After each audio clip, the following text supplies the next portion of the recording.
کوئی لاکھ ہمیں پابند کرے، کوئی لاکھ ہمیں پابند کرے، اسلام کی دعوت زندہ ہے۔ الحمدللہ رب العالمین، اللہم صلی علی محمد النبی الامی وعلی آلہ وسلم تسلیما۔ بھائیو، دوستو، بزرگو، عزیز ساتھیو، اللہ پاک نے ہمیں آپ کو دعوت کی اس مبارک محنت سے نسبت ایک تعلق عطا فرمایا ہے۔ یہ محنت، یہ کام جس کے بارے میں حضرت مولانا الیاس صاحب رحمۃ اللہ علیہ فرمایا کرتے تھے کہ میں اس کام کو کار نبوت یقین کرتا ہوں، میں اس کام کو کار نبوت یقین کرتا ہوں۔ فرماتے تھے حضرت مولانا الیاس صاحب رحمۃ اللہ علیہ، اللہ پاک نے مجھے کرنے اول کا ہیرا دیا ہے، اس لیے کہ دعوت، یہ فون بند کرو، اس کی لائٹ بھی جلا رکھی ہے آپ نے دن میں، مناسب نہیں ہے یہاں بیٹھ کر کے ٹیلی فون سے فوٹو لینا، موبائلوں سے سب اندر رکھ لیں۔ سنتے نہیں ہیں دھیان سے، موبائل میں ریکارڈ کرتے ہیں۔ موبائل ایک مشین ہے، آپ کا دماغ آپ کے پاس حاضر ہے، دماغ نہیں لگاتے، موبائل کی مشین میں ریکارڈ کرتے ہیں۔ جو آدمی صحیح نہیں سنے گا، موبائل کا ریکارڈ کیا ہوئی اس کے کام نہیں آئے گا۔ جو صحیح سننے کا حق ادا کر دے گا، اللہ تعالیٰ جب اس کا وقت ہوگا اس بات کو اس کے دماغ میں ڈال دیں گے اور یاد دلا دیں گے۔ جو اپنا دماغ نہیں لگائے گا یہاں سننے میں، صحیح وقت پر جب کام کی بات ہوگی تو اس وقت بھی یاد نہیں آئے گی۔ یہ سارے کے سارے جتنے مشین ہیں، یہ سب کھلونے ہیں۔ دل آپ کے پاس ہے، دل میں اتارو، کھلونوں میں نہیں اتارو۔ یہ سب کھلونے ہیں جن کو لے کے آپ بیٹھے ہوئے ہو۔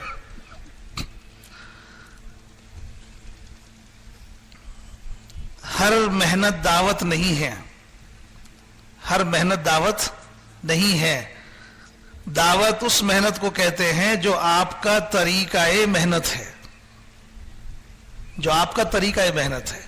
حضرت محمد مصطفیٰ صلی اللہ علیہ وسلم جو طریقہ محنت کا امت کو سکھا کر گئے، جو طریقہ محنت کا امت کو سکھا کر گئے، اس طریقہ محنت کا نام دعوت ہے، جو رواجی شکلوں سے پاک ہے، جو رواجی شکلوں سے پاک ہے۔ دین اتنا آسان ہے کہ 100% دین 100% صحابہ کی زندگیوں میں آ گیا، لیکن دین کے نام پہ کتاب ایک بھی نہیں چھپی تھی۔ یہاں تک کہ آسمانی کتاب جو قرآن تھا وہ بھی کتابی شکل میں نہیں تھا، لیکن 100% دین صحابہ کی زندگی میں آ گیا۔ آج شکلیں موجود ہیں لیکن زندگیوں میں دین موجود نہیں ہے۔ ساری کتابیں، دین سارا کتابوں میں جمع ہے، اور کتابیں ساری الماریوں میں رکھی ہیں، اور مسلمان کو اس گھر میں نماز بھی یاد نہیں ہے۔ مسلمان کو نماز بھی یاد نہیں ہے۔ کیوں؟ کہ ہم جو منحصر ہو گئے سب ساری ان شکلوں پر ہو گئے۔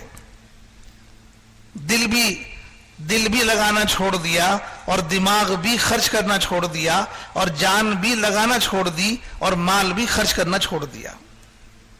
نہ دل ہے، نہ دماغ ہے، نہ جان ہے، نہ مال ہے۔ صحابہ اکرام کے پاس یہ شکلیں نہیں تھی، نہ کتابیں تھی، نہ کتب خانے تھے، لیکن دل اور دماغ، جان اور مال خرچ کر رہے تھے۔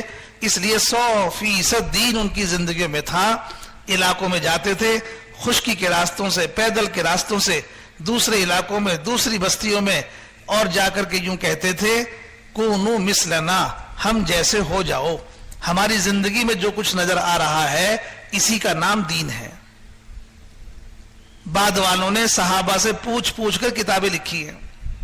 بھائیو، دوستو، بزرگوں، اس لیے میں نے آپ سے عرض کیا، ہر طریقہ محنت دعوت نہیں ہو سکتا۔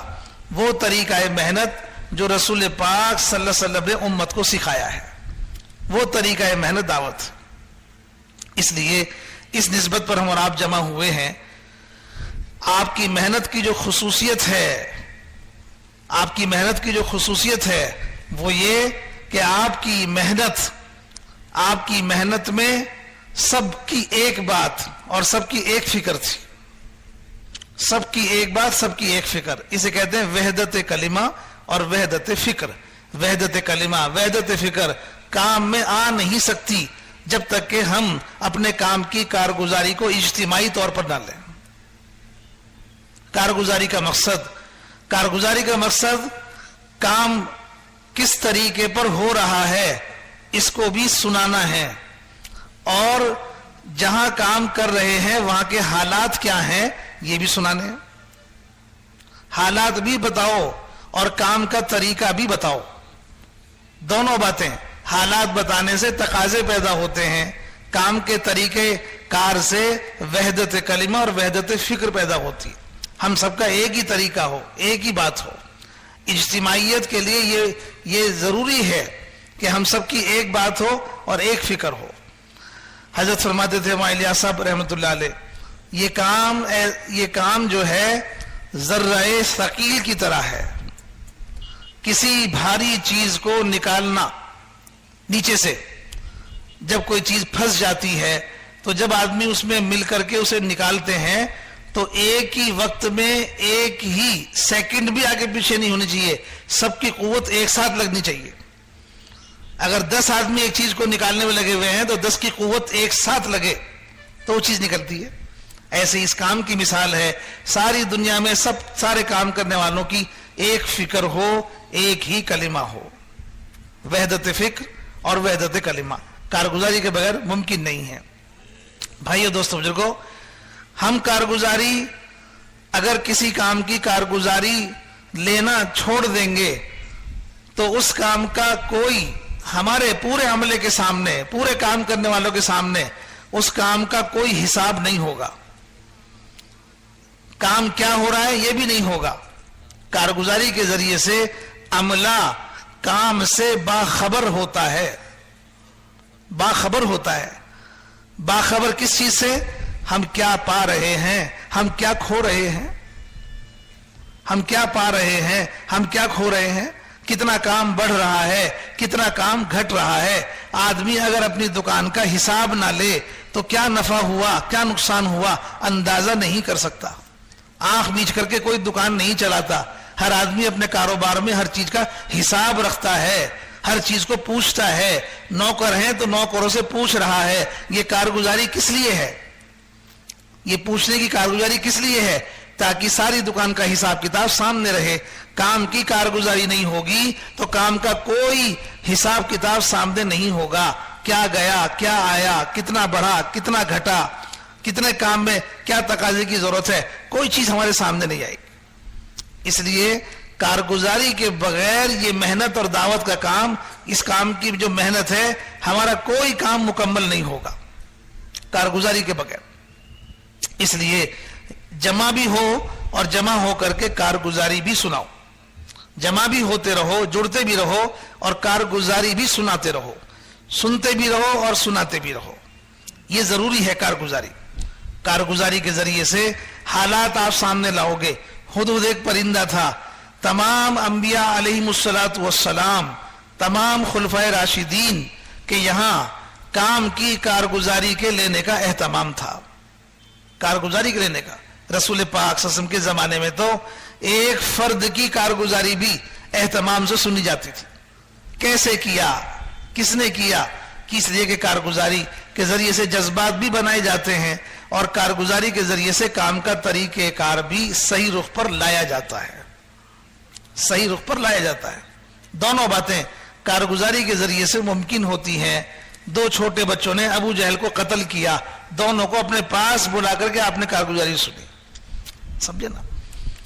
ہدہد پرندہ سلیمان علیہ السلام کے زمانے میں آنے میں تاخیر ہو گئی، لیکن معقول وجہ بتا دی، آپ کے ہوتے ہوئے سورج کی پرستش ہو رہی ہے، آپ کے ہوتے ہوئے آپ کی رعایا میں سورج کی پرستش ہو رہی ہے۔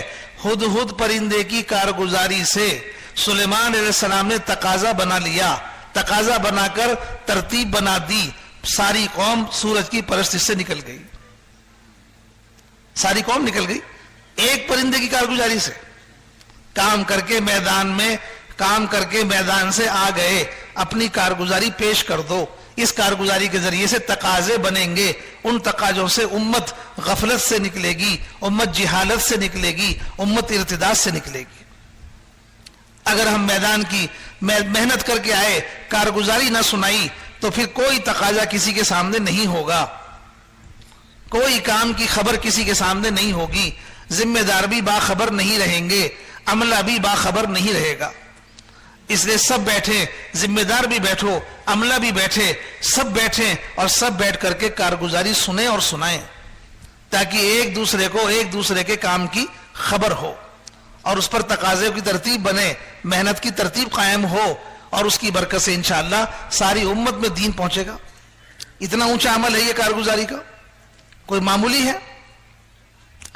بھائیو، دوستو، بزرگوں، اسی طرح سے کارگزاری کے ذریعے سے میں نے آپ سے عرض کیا، مختلف جگہوں سے کارگزاری آئے گی، ایسی کارگزاری جس سے جذبات بنیں گے، جس سے جذبات بنیں گے. اس کارگزاری کا بھی اہتمام. ایک چرواہا بکریاں چرا رہا تھا، اس کی بکری کو بھیڑیے نے پکڑ لیا، چرواہے نے ڈنڈا دکھا کے بکری کو چھڑا لیا. بھیڑیا بولنے لگا چرواہے سے، اللہ پاک نے مجھے رزق دیا تھا، تم نے چھین لیا. بھیڑیا بولا چرواہے سے، اللہ پاک نے مجھے رزق دیا تھا، تم نے چھین لیا. چرواہا بھیڑیے سے بولا، تم جانور ہو کر، ایک بھیڑیے ہو کر انسانی زبان میں بات کر رہے ہو، تم بھیڑیے ہو کر انسانی زبان میں بات کر رہے ہو، حیرت کی بات ہے. بھیڑیے نے کہا، حیرت کی بات یہ نہیں ہے کہ میں جانور ہو کر انسانی زبان میں بات کر رہا ہوں، حیرت کی بات یہ ہے کہ آخری نبی مدینہ منورہ میں ہجرت فرما کر آ گئے اور اپنے ساتھیوں کو انبیاء علیہم الصلاۃ والسلام کے واقعات سنا رہے ہیں، ان کے قصے سنا رہے ہیں، اور تم جنگل میں بکریاں چرا رہے ہو. یہ حیرت کی بات ہے. بھیڑیے نے یہ بات بھیڑیے کی سنی تو وہ چرواہا سیدھا مدینے کی طرف چل دیا. مدینے میں جا کے آپ کی خدمت میں حاضر ہو گیا. آپ نے چرواہے کی کارگزاری سنی، سارے مدینے میں اعلان کرا دیا، سارے مدینے والوں کو اعلان کرا کے بلا لیا اور سب کو جمع کر کے اس چرواہے کی کارگزاری سارے مدینے والوں کو سنوائی. سمجھا؟ ایسی کارگزاریاں کام کرتے کرتے آئیں گی میدان میں، کام کرنے والوں کے جذبات بنیں گے، کام کرنے والوں کے جذبات بنیں گے. سمجھے نا؟ ایسی کارگزاری آئیں گی کہ کام کرنے کے تقاضے بنیں گے، کام کرنے والوں کے جذبات بھی بنیں گے، کام کرنے کے تقاضے بھی بنیں گے. اور ایسی کارگزاری آئیں گی کہ کام کرتے کرتے جیسا بتایا جا رہا تھا ایسا نہیں ہوا، اس لیے کہ ہم کام کر رہے ہیں، ہم جو کر رہے ہیں وہ صحیح ہے یہ نہیں ہے. جو کام نظام الدین سے بتایا جا رہا ہے اس کے مطابق کرنا اطاعت ہے. جو کام نظام الدین سے بتایا جا رہا ہے اس کے مطابق کرنا اطاعت ہے. تو کارگزاری کے ذریعے سے وہ طریقہ کار بھی سامنے آئے گا. آپ اپنے طریقے سے کر رہے ہو یا نظام الدین کے طریقے سے کر رہے ہو. اس لیے حضرت فرماتے تھے مولانا یوسف صاحب رحمۃ اللہ علیہ، تم ہمارے پاس آتے رہو گے تو وہ کہو گے جو ہم کہہ رہے ہیں، وہ کرو گے جو ہم کہہ رہے ہیں. اگر تم ہمارے پاس آنا چھوڑ دو گے تو پھر تم اپنے علاقوں میں چلاؤ، وہ کرو گے جو تمہارے دل میں آئے گا. اس لیے بہت سے کام کرنے والے ذمہ داروں میں ایسے ہوتے ہیں جو اپنے علاقے میں تو پھرتے ہیں لیکن نظام الدین نہیں آتے. اپنے علاقوں میں تو پھرتے ہیں بہت سے کام کرنے والے، لیکن نظام الدین نہیں آتے. نظام الدین بڑی جگہ ہے، اپنے چھوٹے ہونے کا احساس وہاں آ کر ہوگا. آپ کا صوبہ آپ کے لیے بڑا ہے، بڑے بن کے اپنے صوبے میں تو آدمی کو اپنی بڑائی کا احساس ہوگا، اپنے صوبے میں اپنی بڑائی کا احساس ہوگا. نظام الدین بڑوں کی خدمت میں آؤ گے تو اپنا قد چھوٹا نظر آئے گا. مولانا یوسف صاحب رحمۃ اللہ علیہ فرماتے تھے چھوٹا بن کے کام کرنا سیکھنا ہے، چھوٹا بن کے کام کرنا سیکھنا ہے. بھائیو دوستو بزرگوں، بہت سے لوگ اپنے علاقوں میں جب نظام الدین نہیں آتے تو اپنے علاقوں میں کام کرتے کرتے ان کے تجربات نظام الدین کے اصولوں پر، نظام الدین کے جو اصول ہیں ان کو اپنے تجربات زیادہ اچھے لگتے ہیں نظام الدین کے اصولوں سے. اپنے تجربات انہیں زیادہ سمجھ میں آتے ہیں، زیادہ اچھے لگتے ہیں نظام الدین کے اصولوں سے. اور پھر وہ علاقوں میں کام کرتے ہوئے یوں کہنے لگتے ہیں نظام الدین والوں کو کیا خبر ہے، ہمارے علاقے کا حال کیسا ہے، ہم جانتے ہیں ہمارے علاقے کا حال کیسا ہے. ذمہ دار کو کم مت سمجھو. عمر رضی اللہ تعالیٰ عنہ مدینے میں ہیں، مدینے میں کھڑے ہو کر ساریہ ابن جبل، کیا نام تھا ان کا، کتنی دور تھا وہ، ہزاروں کلومیٹر سب دور، مدینے میں کھڑے ہو کر کے جماعت کے امیر کو مدینے میں کھڑے ہو کر کے بتا رہے ہیں اے ساریہ اس کے پیچھے دشمن ہے. وہ وہاں رہ کر کے دشمن کو نہیں دیکھ پا رہے، ہے تمہر مدینے میں رہ کر کے دشمن کو دیکھ رہے ہیں. یوں کہتے ہیں نظام الدین والوں کو کیا خبر ہے ہمارے علاقے میں کیا ہو رہا ہے. صرف اس وجہ سے کہ ہم کام کرتے کرتے ہر فائدے کی چیز ہمارے لیے مناسب نہیں ہے، ہم فائدے کو سامنے رکھ کر قدم اٹھاتے ہیں. نظام الدین کے جو اصول ہیں وہ اصول چاہے ظاہر میں فائدہ نظر نہ آ رہا ہو لیکن اس کے فائدے دائمی ہیں، اس کے فائدے دائمی ہیں. جو ہدایات نظام الدین سے دی جا رہی ہیں اس کے مطابق کرنے میں خیر اور اطاعت ہے، یہی اطاعت ہے اور اس میں خیر ہے اور اس میں نفع ہے. ہمیں جو بات سمجھ میں آ رہی ہے چاہے وہ کتنے ہی فائدے کی کیوں نہ ہو اس میں فائدہ نہیں ہے. جو بات وہاں سے کہی جا رہی ہے اس کے مطابق کرنے میں فائدہ ہے. اللہ کے نبی صلی اللہ علیہ وسلم نے حذیفہ خندق کے موقع پر حذیفہ رضی اللہ عنہ نے فرمایا حذیفہ اٹھ کھڑا ہو دشمنوں کی خبر لا. یہ بات آپ نے کہی کرنے کے لیے ساتھ میں ہدایات بھی دے دی. کیا ہدایات دی کہ اپنی طرف سے کوئی حرکت مت کرنا. حذیفہ رضی اللہ عنہ سارے میدان میں دیکھ رہے ہیں، انہیں ابو سفیان نظر آ گیا. ابو سفیان آپ کے نشانے پر تھا، آگ کے پاس بیٹھا ہوا گرمی لے رہا تھا. حذیفہ رضی اللہ عنہ نے سوچا اس سے بڑھیا موقع نہیں ملے گا، 12,000 کے لشکر کا ذمہ دار ہے، اگر میرے تیر سے ختم ہو جائے گا تو سارے لشکر کے پیر اکھڑ جائیں گے. چنانچہ ترکش کی طرف ہاتھ لے گئے تیر نکالنے کے لیے، لیکن اتنی دیر میں خیال آ گیا کہ اللہ کے نبی نے فرمایا تھا حرکت مت کرنا. ہدایات کا دھیان آ گیا، جو ہدایت دی تھی اس کا دھیان آ گیا، واپس ہاتھ کھینچ لیا، واپس ہاتھ کھینچ لیا. ہدایات یاد آ گئی، واپس ہاتھ کھینچ لیا. بہت بڑی فائدے کی شکل سامنے ہے لیکن کرنا نہیں ہے. کیوں کہ نظام الدین سے کہا نہیں ہے، نظام الدین سے کہا نہیں ہے. بہت بڑی فائدے کی شکل سامنے آ رہی ہے، کرنا نہیں ہے اس لیے کہ کہا نہیں ہے. جو کہا ہے وہ کرو، جتنا کہا ہے اتنا کرو، جیسے کہا ہے ویسے کرو. چنانچہ تیر واپس اپنا ہاتھ کھینچ لیا. سارے میدان کی خبر لے کر واپس چلے. راستے میں فرشتوں کی جماعت مل گئی. فرشتوں کی جماعت نے کہا اپنے آقا سے جا کے کہہ دو دشمنوں کا اللہ پاک نے انتظام کر دیا ہے.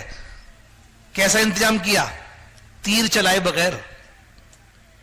تیر چلائے بغیر.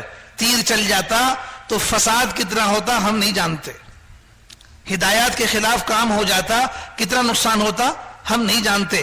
اللہ کے نبی نے فرمایا اس ٹیلے پہ کھڑا کر کے جماعت کو یہاں سے ہٹنا نہیں ہے، یہاں سے ہٹنا نہیں ہے. بس اتنی بات خلاف ہوئی تھی، سارا احد کا میدان قابو میں آ گیا. جماعت ٹیلے پر کھڑی ہوئی ہے، سارا میدان مشرکین کے قبضے سے نکل کے ایمان والوں کے ہاتھ میں آ گیا. صرف اتنی بات خلاف ہوئی جو آپ نے فرمائی تھی کہ یہاں سے مت ہٹنا. اس کے خلاف جب جتنا کام ہوا سارا میدان ہاتھ سے نکل گیا. ہدایات کیا ہوتی ہیں؟ جو کام کرنے کے لیے بتایا جا رہا ہے وہ کام کیا ہوتا ہے اسے سمجھنے کی ضرورت ہے. اس لیے کارگزاری اطاعت کی کارگزاری ہے. ہمیں کام کس طرح کرنے کے لیے کہا گیا ہے. عمر رضی اللہ عنہ کا قول ہے کہ تمہارا کیا گمان ہے کہ میں تم سے، تمہارا کیا خیال ہے میں تم سے کسی کام کے کرنے کے لیے کہوں اور تم اس کام کو کر دو تو میرا کام پورا ہو گیا؟ ساتھی نے کہا امیر المومنین آپ کا کام پورا ہو گیا. عمر نے کہا نہیں، میرا کام جب تک پورا نہیں ہوگا جب تک میں یہ نہ دیکھ لوں کہ تم نے اس کام کو کس طریقے سے کیا ہے, جیسا میں نے بتایا ہے ویسے کیا ہے کہ نہیں. اس طریقے سے کرنا ہی اطاعت ہے. اس لیے نظام الدین آتے رہو, نظام الدین آتے رہو, بار بار ہدایت لیتے رہو, اس ماحول میں آتے رہو. اس لیے کہ تمام دنیا کے کام کرنے والوں کی تربیت گاہ ہے نظام الدین, تربیت گاہ ہے نظام الدین. وہاں آؤ, اپنی سناؤ اور وہاں کی سنو, اپنی سناؤ اور وہاں کی سن کر کے یہاں آؤ, سمجھے نا. اپنی سناؤ کارگزاری کے طور پر اور وہاں کی سن کر آؤ اصولوں کے طور پر. آگے اپنے علاقے میں کرو, سمجھے. کارگزاری سناؤ, کارنامہ سمجھ کے مت سناؤ. ہمیں کوئی شاباشی نہیں ملی, ہمارے کام میں کمی نکال دی, ہمارے کام میں کمی نکال دی, ہمیں کوئی شاباشی نہیں ملی, ہم کوئی کارنامہ نہیں سنا رہے. ہم مریض بن کر ڈاکٹر کے سامنے بیٹھے ہیں, ہم مریض بن کر ڈاکٹر کے سامنے بیٹھے ہیں. میں اپنا مرض بتاؤں گا تو میری بے عزتی ہو جائے گی. بے عزتی نہیں ہوتی, علاج ہو جائے گا. بے عزتی نہیں ہوتی. کوئی مریض ڈاکٹر کے سامنے جا کر کے اپنی بے عزتی کے ڈر سے اپنا مرض ہی نہ بتائے, یا بتائے تو گھٹا کے بتائے, یا بتائے تو بڑھا کے بتائے, سب میں خطرہ ہے, سب میں خطرہ ہے. جب ڈاکٹر کے سامنے بیٹھے تو مرض کو چھپانا نہیں ہے, مرض بتانا ذلت نہیں ہے, مرض بتانا کوئی بے عزتی نہیں ہے, مرض بتانا تو علاج ہے, سمجھے. مرض بتانا علاج ہے. کارگزاری علاج کے طور پر سناؤ کہ ہم سنائیں گے, صحیح کر کے سناؤ, جتنی جیسا کر رہے ہو وہ سناؤ, بنا کے مت سناؤ, گھٹا کے بھی مت سناؤ اور بڑھا کے بھی مت سناؤ. یہ کوئی کارنامہ نہیں ہے یہ تو. اور کارگزاری ہماری آپ کی کوئی الگ نہیں ہے, کارگزاری ہماری آپ کی کوئی الگ نہیں ہے. آپ کی کارگزاری ہماری کارگزاری ہے, ہماری کارگزاری آپ کی کارگزاری ہے. ہم سب مل کر امت ہیں, ہم سب مل کر امت ہیں, سمجھے نہیں. اس لیے یہ ضروری ہے اصولی چیز. یہاں بیٹھ کر کے جب کارگزاری سنو دوسروں کی سمجھ کے مت سنو, ہر کارگزاری کو اپنی سمجھ کے سنو, ہر کارگزاری کو اپنی سمجھ کے سنو. نظام الدین میں ایک علاقے والے آئے اور آ کر کے حضرت مولانا انعام الحسن صاحب رحمت اللہ علیہ کی خدمت میں حاضر ہو کر اپنے علاقے کے حالات بیان کیے. علاقے میں کام کرنے والوں میں کچھ انتشار تھا, یہ بیان کیا, حالات سامنے لائے. مولانا محمد بن سلیمان جھانجی رحمت اللہ علیہ نے مشورہ چل رہا تھا ہندوستان کا, اس وقت یہ بات بتائی کہ ایک علاقے والوں نے آ کے کارگزاری سنائی, ہمارے علاقے میں ساتھیوں میں انتشار ہے. میں نے دیکھا حضرت کو ساری رات روتے ہوئے اللہ کے سامنے یہ کہہ رہے تھے, اے اللہ یہ سارا انتشار میری وجہ سے ہے, یہ سارا انتشار میری وجہ سے ہے. جو بھی دنیا میں فساد ہے اس کی وجہ میں ہوں, جو بھی کام کرنے والوں میں جھگڑا ہے اس کی وجہ میں ہوں. اپنے آپ کو متہم کر رہے ہیں.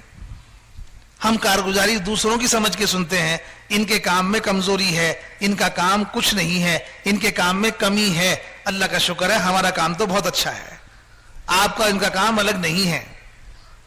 ہم سب کا کام ایک ہے, ہم سب امت ہیں, کوئی جماعت نہیں ہے. میری جماعت الگ ہے, میرا علاقہ الگ ہے, آپ کا علاقہ الگ ہے. ہم علاقائی نہیں ہیں, ہمارا کوئی علاقہ نہیں ہے, ہم سب امت ہیں. ایک امتی ساری امت کا ذمہ دار ہے اور ساری امت مل کر ایک امتی کی ذمہ دار ہے. ہم سب آپس میں اس طرح بندھے ہوئے ہیں. اس لیے یہاں بیٹھو, کارگزاری سنو, اپنی سمجھ کے سنو. کہیں کوئی کمی آ رہی ہے, کسی علاقے میں دین کا نقصان ہو رہا ہے, ہمیں رونا ہوگا, اے اللہ میرے ہوتے ہوئے ہو رہا ہے, میں کس لیے ہوں, مجھے اللہ تو نے عالمی نبی کی امت میں پیدا کیا ہے, سارے عالم کی ذمہ داری میرے اوپر ہے. عالم میں اگر دین کی کمی ہے تو اس کا ذمہ دار میں ہوں, میرے ہوتے ہوئے کمی ہے, میرے ہوتے ہوئے کمی ہے. اپنے آپ کو ذمہ دار ٹھہرانا ہے, اپنے آپ کو ذمہ دار سمجھنا ہے. جو آدمی دوسروں کی کمی کو اپنے سر لے گا اور اپنی کمی پر نادم ہوگا, اللہ پاک ایسے لوگوں کی ترقی کرتے ہیں.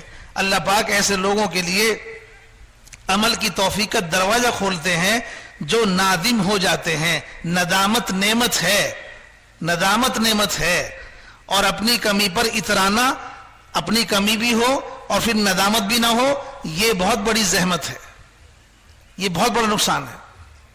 ایک تو کمی بھی کریں، اوپر سے ہمارے اندر ندامت بھی نہ ہو۔ ہاں، ندامت تو مومن کی صفت ہے، اپنی کمی پر نادم ہونا۔ ہمارے ہاں تو، ہماری شریعت میں، ہمارے دین میں تو ہر خیر کے کام کا خاتمہ استغفار سے ہے۔ ہر خیر کے کام کا خاتمہ کیسے ہے؟ استغفار سے۔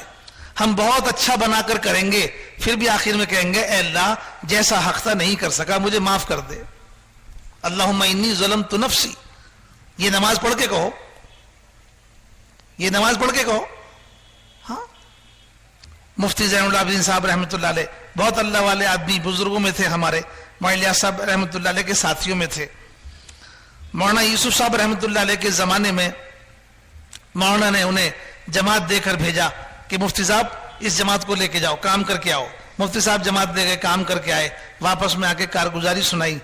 تو کارگزاری جب سنی تو حضرت مولانا یوسف صاحب رحمۃ اللہ فرمایا مفتی صاحب یہ کیا کر کے آ گئے؟ مفتی صاحب کو بہت فکر ہوئی کہ میں تو جو ہدایت دی تھی اس کے مطابق ہی کر کے آیا ہوں، لیکن شاید مجھ سے صحیح نہیں ہوا۔ پھر اگلی بار جماعت دی، پھر آپ نے پھر مولانا نے فرمایا کہ مفتی صاحب جماعت لے کے جاؤ، کام کر کے آنا اس طرح سے۔ مفتی صاحب نے بہت اچھے طریقے سے کام کر کے آئے اور یہ سوچ کر آئے کہ اس دفعہ تو میں اپنی کارگزاری اچھی سناؤں گا۔ پوری کارگزاری سنائی۔ مولانا یوسف صاحب رحمۃ اللہ نے فرمایا ساری کارگزاری، مفتی صاحب یہ کیا کیا؟ کرنا تو وہ تھا جو ہم کہہ رہے ہیں۔ مفتی صاحب کو بہت افسوس ہوا، اے اللہ بہت سنبھل کے کام کیا، لیکن اس بار بھی آ کر کے حضرت نے یوں کہا۔ تیسری بار گئے جماعت لے کر، بہت سنبھل کے کام کیا، کام کر کے آ کر کے یوں کہا۔ جب کارگزاری سنائی تو حضرت نے پھر فرمایا مفتی صاحب یہ کیا کر کے آ گئے؟ مفتی صاحب کو تو سمجھ لو کاٹو تو خون نہیں، پیروں کی زمین نکل گئی، یہ ہو کیا رہا ہے؟ مفتی صاحب نے کہا حضرت یہ بتائیے یہ کب تک ہوتا رہے گا؟ یہ بتاؤ یہ کب تک ہوتا رہے گا؟ ہم کر کے آتے ہیں اس طرح سے جیسے آپ بتا رہے ہو، پورے صحیح طریقے سے۔ حضرت نے فرمایا مفتی صاحب اگر میں آپ سے یہ نہ کہتا تو آج جہاں آپ پہنچے ہو وہاں نہ پہنچتے، آج جہاں پہنچے ہو وہاں نہ پہنچتے۔ کارگزاری سنا کر آپ اس کے طالب مت رہو کہ ہمیں کوئی شاباشی ملے گی، آپ تو اس کی جستجو میں رہو کہ ہم سے کوئی کمی ہو تو سامنے آ جائے تاکہ اس کو صحیح بنا کے کریں۔ یہی کام کرنے والے کی ترقی ہے، یہی کام کرنے والے کی ترقی ہے۔ ہاں، اسی میں ترقی سمجھو۔ ہاں، کام کرنے والا وہی ہے۔ تو ان سب چیزوں سے بالا ہو کر کے کارگزاری میں بیٹھو، ان سب چیزوں سے اوپر ہو کے بیٹھو۔ ہاں، اپنی تعریف اپنے نفس کی چاہت ہوتی ہے، سمجھے نا؟ ہم اپنے نفس سے نکل کر کام کریں گے تو کام ہوگا۔ اگر اپنے آپ میں ہی ڈوب